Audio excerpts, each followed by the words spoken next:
He was the visionary of some of America's most iconic motorcycles. Paul Teutul Jr., the artistic mastermind of American Chopper, created more than just bikes, he created a cultural phenomenon. But beneath the sparks and steel was a family war that cost him everything: his business, his tranquility, and even his relationship with his father. Was the cost of fame too great? And has the pain ever truly healed? We'll retrace his early life, his rise with OCC, the fiery feud with his father, the lawsuits, and the painful truth about where things stand today.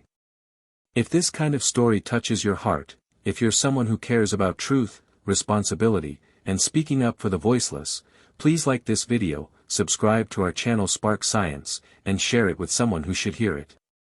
Let's get started. Most kids in the mid-1980s spent their afternoons riding bikes, watching cartoons, or playing Nintendo. But Paul Teutul Jr.'s childhood was cut from a very different mold. Only 12, while his peers were swapping baseball cards, Paul Jr. was walking a broom across the oil-splashed floors of Orange County Iron Works, his father's fabrication shop. The air in the workshop burned fiercely hot, sparks cascaded from welding torches, and grinders pounded against the steel walls. For Paul Jr., this was not punishment, it was the start of his education, a crash course in hard work that few children his age would ever get. Even before then, Paul Jr. had been fascinated with the metal world. He would accompany his father to job sites, rummaging through small pieces of steel the workers had discarded. While others looked at trash, young Paul looked at potential. He would collect those abandoned pieces and mold them into small sculptures. They weren't polished or refined, but they showed something impressive, a design sense. Cold steel transformed by the hands of a boy just out of grade school became art. These small sculptures suggested a mind that was capable of noticing beyond the everyday, an ability to take raw material and make it significant. When Paul Jr. reached 14, he was long gone from sweeping floors and was welding, barely a gangly teenager's first welding attempt. Older men holding the welding torch got the notice of the young ones in the shop, skilled men who might have been doing the work for 20 years. They were all suspicious at first, speculating that this was against the boss's son, but they welcomed him, not very graciously at times, into the fold, with a position they knew quite well the kid was highly talented.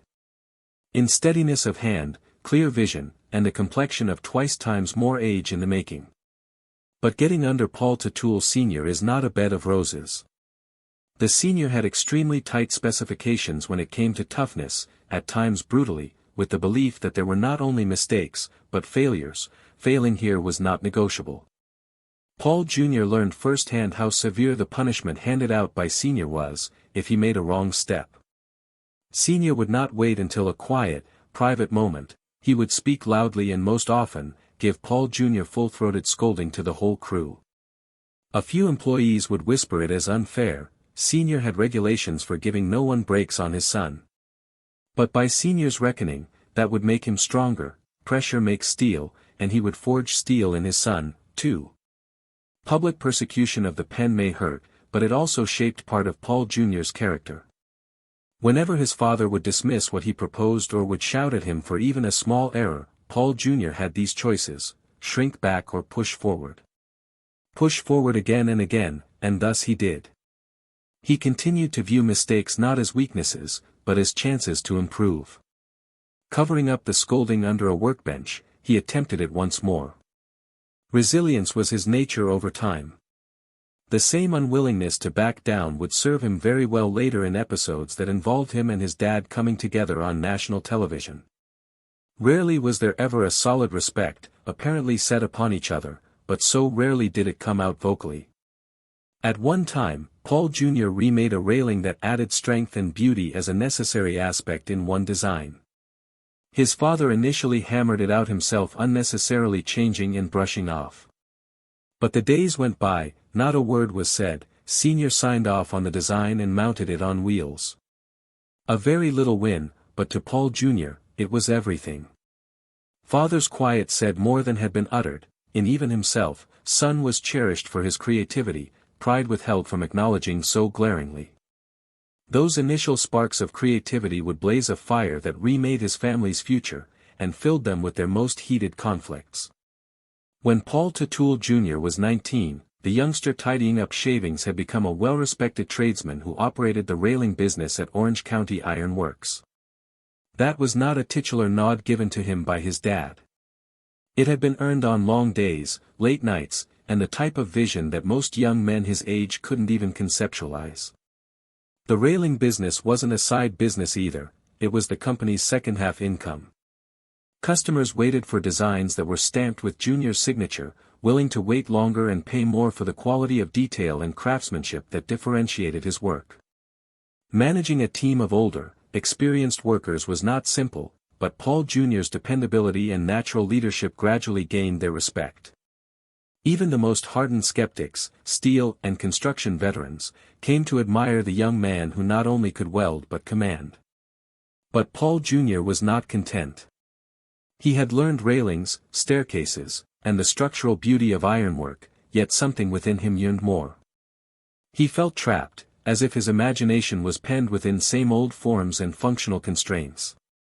Nights would find him at his workbench drawing ideas that had no relation to railings or contracts for construction. Rather, he sketched motorcycles, vehicles filled with curves, edges, and personality.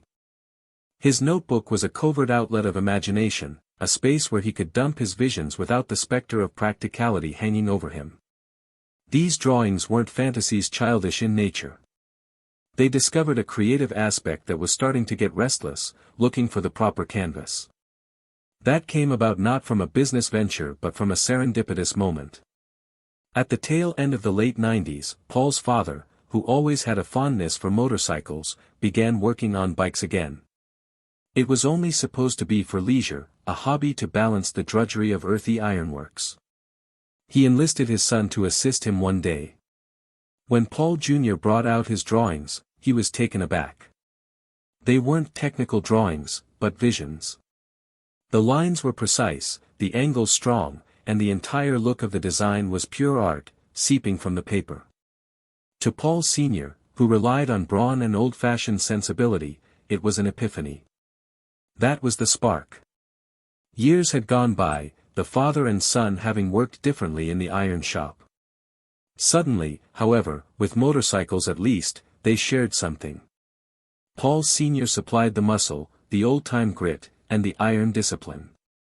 Paul Jr. supplied the detail, the artistry, and a new vision.